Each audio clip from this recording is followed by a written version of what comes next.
ایران نے security chief علی Larijani, بیٹے مرتضیٰ اور deputy security officer Ali Raza بیات کی شہادت کی تصدیق کر دی ہے۔ امریکی اور اسرائیلی فضائی حملے میں بسیج فورس کے کمانڈر غلام رضا سلیمانی بھی شہید ہو گئے ہیں۔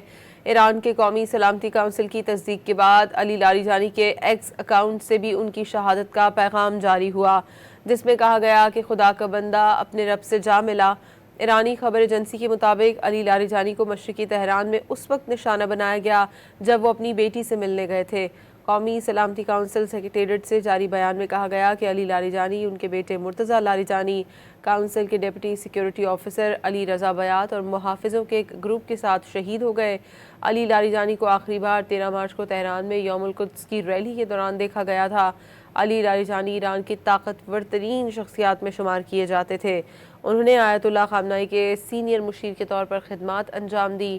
12 سال تک اسلامی مشاورتی اسمبلی کے اسپیکر بھی رہے، صدارتی انتخابات لڑے اور سرکاری نشریاتی ادارے کے سربراہ بھی رہے۔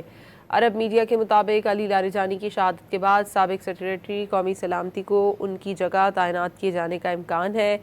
سعید جلیلی کی بطور سربراہ قومی سلامتی کونسل تقرری مشتبہ خامنائی کریں گے۔